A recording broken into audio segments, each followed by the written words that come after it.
한층 성숙한 계기가 되었으면 합니다. 두 번 다시는 이런 일이 없었으면 합니다. 변호사 보수에 대해서 부가세가 얼마나 붙고 있습니까? 일괄 10%로 붙고 있죠.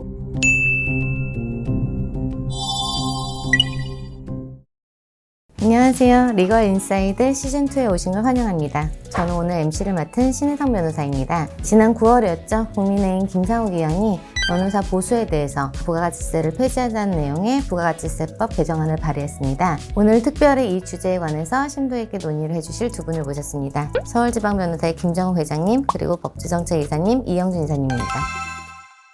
이영준 이사님, 지금 발의되어 있는 그 부가가치세법 개정안에 대해서 내용을 좀 설명해 주시겠어요? 김상욱 의원께서 발의하신 부가가치세법 개정안이 계류가 되어 있습니다. 관련 내용은 저희가 모든 영역에 있어서 어떻게 변호사 보수에 대해서 이런 면세를 해달라는 것이 아니라 행정, 형사, 그리고 소액사건 한해서 변호사들한테 면세를 요청하는 그런 내용들이 포함되어 있습니다. 일단 행정, 형사라는 거는 당사자가 국가기관인 겁니다.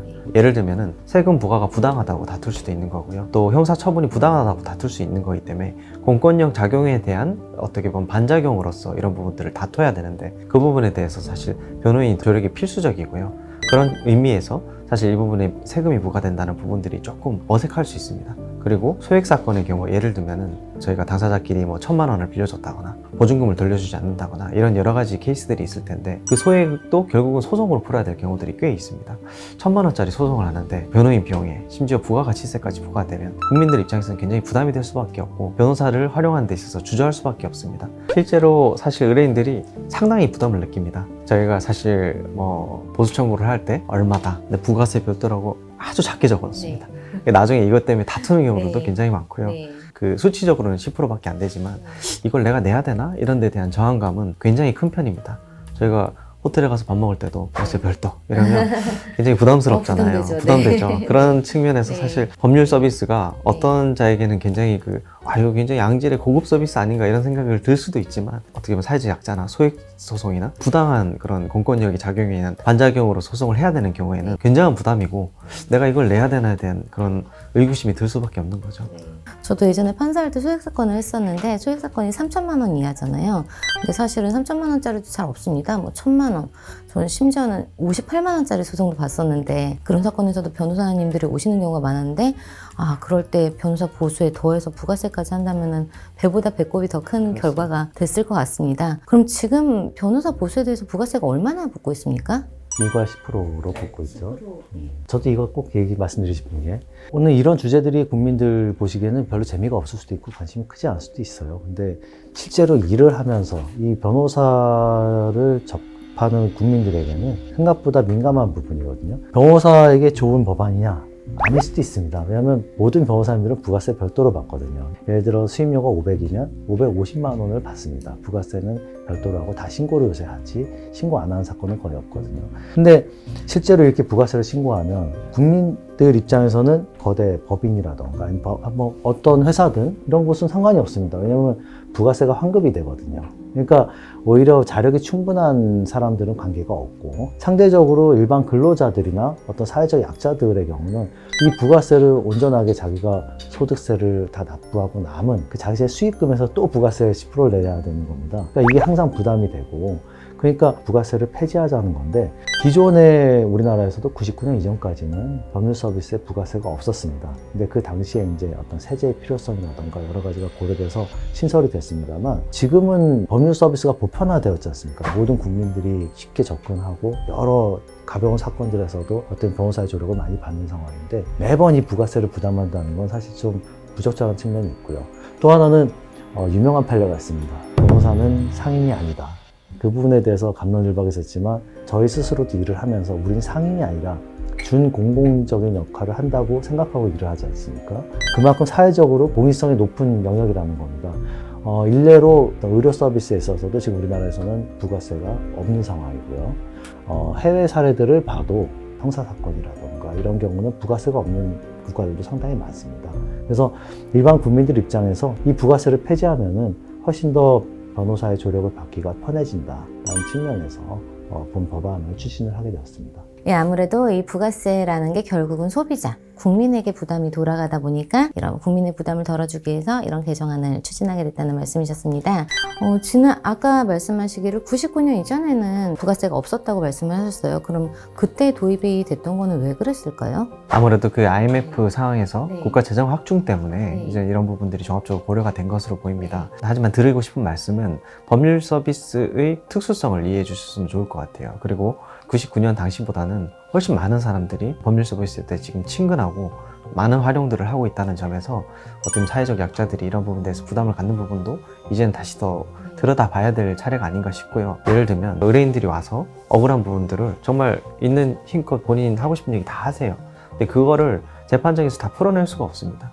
법리적인 쟁점이 무엇인지, 우리가 유효하게 활용할 수 있는 포인트가 뭔지, 이런 부분들을 저희가 다 청취하고 글로서 풀어내고, 또 법정이 그 긴 기간 동안 저희가 끝까지 책임지고 끌고 가고, 또 이런 부분들 결과를 또 어떻게 해석해주고, 여러 가지 종합적인 어떻게 보면 예술이라고도 볼 수 있을 것 같네요. 그런 측면에서 사실 의뢰인들 입장에서는 굉장히 단순한 용역 제공이라기보다는 법률적인 어려움에 대한 긴 전개의 도움을 주는 굉장히 종합적인 서비스이기 때문에 이런 특수성을 이해해 봤을 때 단순한 어떤 제한이나 용역에 대한 부가가치세와 동일한 선상에서 볼 수 없다는 점을 고려할 필요가 있을 것 같습니다. 예전에는 법률 서비스라는 게 사실 어떤 부자들의 전유물 뭐 이런 느낌이었던 것 같아요. 그러다 보니까 부가세 도입에도 특별히 이제 국민적 저항이 없었던 것 같은데, 회장님과 이사님 말씀대로 지금은 너무나 많은 사람들이 법률 서비스를 받고 있고 쉽게 접근하고 있는데 부가세가 그 장애가 된다는 말씀이신 거죠? 네. 이와 관련해서 이제 중요한 쟁점이 하나가 있었습니다. 중간에 저희가 추진하면서 논란이 된 게 부가세를 폐지하면은 일견 이제 변호사님들이 면세 사업자가 될 수가 있다는 부분이 문제가 됐습니다. 그러면은 저희는 국민들을 위해서 부가세를 폐지하자고 했는데 면세 사업자가 되면은 이제 변호사님들이 환급을 또 못 받게 되는 문제가 있어서 오히려 더 손해를 볼 수도 있거든요. 그것 때문에 여러 변호사님들하고 또 대형 펌들의 의견을 조회했는데 그럼에도 불구하고 법인 사건 말고 개별 사건들도 많기 때문에 부가세가 폐지되는 게 긴 안목에서 보면은 법무법인이라든가 법률사무소에서도 찬성하는 바가 있고 또 특히 국민들에게 도움이 되니까 함께 합시다라고 의견이 모아져서 저희도 좀 추진을 하게 됐습니다. 네, 사실 언뜻 듣기로는 변호사 이익을 위한 개정안인가? 막 이런 생각이, 그런 오해가 들 수도 있었을 것 같아요. 네. 근데 이제 설명을 듣고 보니 국민들이 쉽게 변호사의 조력을 받기 위해서, 쉽게 법률 서비스를 받기 위해서 부가세 부담을 덜어주는 게 필요하다. 이런 말씀이셨습니다. 근데 그렇게 되면 또 어떤 세수의 부족의 문제가 생길 수도 있을 것 같아요. 그런 건 어떻게 해결하면 좋을까요? 세수 감소 부분은 있을 수 있습니다. 네. 현 정부나 여러 지금 그 종합적인 지금 조세에 관련된 세수 확보에 어려움을 겪고 있는 게 큰 지금 현실이긴 한데요. 세수 감소보다 저희가 생각했을 때 그런 소액 사건들이 더 많아지고 국민들이 법률 서비스를 더 적극적으로 이용할 수 있고 이런 데 따른 또 시장 확대 효과도 있을 것이고요. 거기에 따라서 또 세수가 더 오히려 곳간이 채워지는, 저도 세금 엄청 많이 내거든요. 더 많이 내서 이 부분도 충분히 그 수평이 맞춰지지 않을까 생각이 듭니다. 결국 변호사와 국민들 모두가 이제 서로 상생할 수 있는 그런 길이 될 수도 있겠네요. 그러면 지금 이 법안 통과를 위해서 지금 어떤 일들이 진행되고 있고 지금 어느 단계까지 진행됐을까요? 현재 법안은 국회 기획재정위원회에서 조세 소위에 지금 계류되어 있는 상황입니다. 그러니까 조세 소위에서 부가가치세법뿐만 아니라 여러 가지 세법들을 한꺼번에 이제 다루게 되고요. 여기서 이제 세수 부족분이나 여러 가지 종합적인 고려를 통해서 결정이 되게 돼 있습니다. 지금도 그 연말에 세법 관련된 부분들이 심사 한창인 경우고요.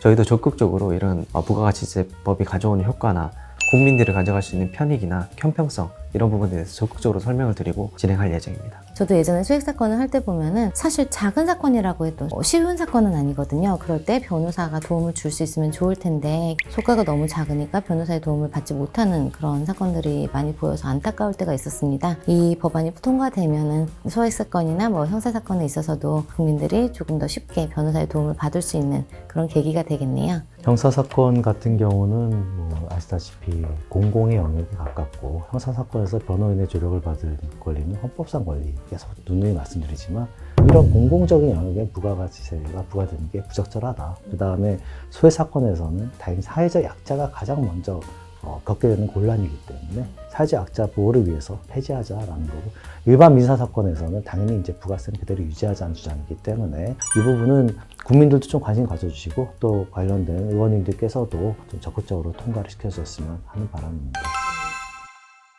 오늘 귀한 시간 내주시고 이렇게 말씀 주신 김정우 회장님, 이현준 이사님 진심으로 감사드립니다. 감사합니다. 예, 다음 시간에 또 다른 중요한 입법 과제에 관한 주제를 들고 또 찾아뵙겠습니다. 리거 인사이드 시즌2 신혜성 변호사였습니다. 감사합니다.